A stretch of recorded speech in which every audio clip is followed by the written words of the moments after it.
The revolution, our own Malaysian-styled revolution, that ought to now be studied alongside the nature and structure of revolutions worldwide, is not without its causes. Peaceful revolution. Thank you, Malaysians, for such an elegant transfer of power. Goodbye, Mr. Najib Razak. At the great gathering of thousands, the new leaders emerging from the elections of 2018 speak. Praise be to God, Lord of the universe, just God of humanity, universal God of humankind that knows even what is whispered in our hearts. Praise be to Lord of the Day of Judgment, one that made possible the change and transformation we are seeing now and we will continue to see in future. Allow me to talk about our victory, our vision of a constitutional state, and our vehicle of social, cultural, and economic progress beyond the NEP, of a new economic agenda. I stand here by His grace, with humility, thanking you Malaysians who have come to celebrate and to give us the strength, the resolve, and the will to continue to march towards victory. This victory is already ours. We cannot underestimate our struggle, the struggle of Malaysians of regardless of race, class, gender, creed, religious background, and national origin. This victory will be a gift for our children. It will be the best gift we can leave the next generation within a country in which justice is put in its proper place. This is the concept of adil and is what we base our struggle on. This is the concept of bursa, sakip, amana in the truest sense of the word. We are winning. We live in an imperfect world. We live in Maya, in the shadow of Plato's cave. We constantly need to make changes to our institutions, so that democracy will have its breathing space, will evolve, and will flourish in accordance to the laws of nature. As the French philosopher Jean-Jacques Rousseau once said, everything in good in the hands of the author of things, everything degenerates in the hands of man. We have allowed totalitarianism, corruption, repression, and hedonism to take root in our democratic institutions. In an imperfect world such as Malaysia, in which imperfection has gotten worse and making us slaves to the policies created out of our prejudices and arrogance, out of our greed and lust for power, and out of our ill-conceived idea of human liberation and economic development, this imperfect world needed more than just incremental changes and compromise. It needed radical changes and no compromises. We have shown that we, through fate conspiring, through the will of God, we made that change, sudden yet peaceful and civil, on May 9th. It is our velvet revolution, inspired by our own sense of non-violence, aided by technologies of cybernetics. The revolution, our own Malaysian-styled revolution, that ought to now be studied alongside the nature and structure of revolutions worldwide, is not without its causes. Voices of change, those hard long years of battling injustices, the sacrifices of those imprisoned without trial, for those humiliated beyond recognition, stripped off their dignity, those brutally beaten beyond mercy, those hunted down on the streets of our major cities, those silenced and stupefied in our universities, those sprayed with chemicals, and the voice of the little girl, a child of the Hindrif Revolution who brought roses to ask for pity for his father's release, all these violent images of oppression we do not deserve have taught us to be stronger. We shall overcome. We shall overcome. We shall overcome the tyranny of an arrogant, ineffective, incompetent, corrupt and lazy government that does not have any more respect for the rule of law, does not have any shame in showing its greed and lust, does not have any mercy in using brutal force to silence the voices of change, does not have much respect for the principles of human rights, does not have much intelligence when it comes to parliamentary debates, does not have a clue of what good governance means, does not have any regard for the plight of the poor and their livelihood, does not have any respect for the intelligence of the faculty and students in our universities, does not have any shame in overstaying their welcome, does not have any interest in controlling crime, does not have any will to fight corruption, and does not have leaders that are wide awake, and does not have any idea that spoiled brats and greedy ones are running the country and finally destroying not only the party but also the nation. That's the price of arrogance. That's the price of corruption. That is the price of losing touch with reality and a government losing its mind as well. That is what it is paying for, big time. It has been our remarkable years of living dangerously, swept by the tsunami of a yellow wave, under the moonlight of a blood-red sky. It has been remarkable for us and the world to witness battles being fought by the racket against the machinery of oppression, a corrupted machine run by corrupted minds of lesser morals. By God's grace we shall win this war against the unjust. We shall win, by the will of the people. We shall put justice in its proper place.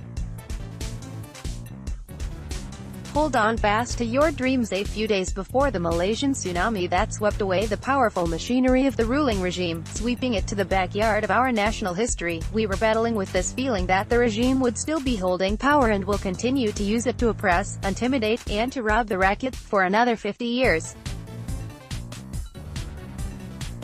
The African-American poet of hope, Langston Hughes, once said, "Hold on fast to your dreams. For when dreams die, life is but a broken wing." W.S. Randra, the great poet of the Nusantara, once said, "The world within, the world outside must unite, in order for meaningful change to happen, in order for leaders to be true to his or her conscience and to answer to God." We are at an exciting historical juncture. No longer are we being objects of history, but we have become makers of history. Time awaits no man or woman. History marches on, history crafted by those oppressed by their own people, intoxicated with power. No colors or barriers. Who would believe that we could have achieved such victory in a time when skepticism still reigns? Who would believe that we would, in our rage against the machine, overturn it and send those who owned it scrambling in all directions, bruised and still unwilling to accept the defeat orchestrated by the racket? Yes, the power of the racket, or Suara Karamat Rakyat, the sacred voice of the people, that made victory possible. From the silent and scared voices of the racket, we now have a sacred voice that has spoken loud and clear and will continue to speak louder. Onwards to the march of the power of the people that have begun to know no colors and barriers of religion, class, creed, and national origin. You are the reason why I am still standing here and not looking outward from some prison cell in Perak or Selangor, two states tsunamied by the yellow wave. What next after the revolution? The celebrations are over. We need a GPS, a geopositioning system, to help us create a better society. We are all economic beings who need to see a better plan that will promise us a better life after what we have accomplished in this general election. We do not have faith anymore in the new economic policy that has reared its ugly head in its 50 years of implementation. We cannot have faith in the NEP that is creating robber barons out of the hard work of the poor. We can no longer be fooled by the argument that the NEP protects the rights of the Bumi Puteras when only a few sons and daughters of the soil are plundering the wealth of this land and gradually but surely selling off our country to other robber barons from outside of this country. Is this the kind of Bumi Putera hiding behind the mask of the NEP we want to have running this country? These are the Bumi Puteras who make different races mistrust each other, masking the real issue of oppression and distributive injustices that know no race, ethnicity, color, creed. These are the culprits that were created out of our own lack of understanding of what a good society is and what radical multiculturalism means, and how these can offer us a sound philosophy of human development that prioritizes needs versus wants, virtue over greed, and peaceful solution versus structural violence. It is a matter of time we depose these traitors who call themselves defenders of this or that race, hiding behind the crumbling walls of the NEP. Who is still speaking for the new economic policy, one that is used for 50 years first as a program to help the poor but now has matured as a tool of the powerful to plunder the nation and to rape the environment. Who would have thought that the NEP, once designed as a strategy to alleviate poverty and restructure society, has now become an instrument to make the poor poorer and the rich filthier? A new dawn. You have entrusted us to fight for a better future. You have given us the trust to chart a new Malaysia. We owe you a dawn of a new Malaysia. Our central economic principle is that the right opportunities must be made available to every single Malaysian, opportunities to learn, opportunities to make an honest living, and opportunities to achieve our dreams. We will defend the rights of all Malaysians as guaranteed under our constitution. Let us go forth in the direction of change, with our brand new economic agenda. Let us leave the abused and outdated new economic policy behind. How do we do this? You and I must take charge. Courageous Malaysian who have known truth and justice, to fight for these, and to see how these are becoming a reality. You continue to be the reason why this revolution is happening.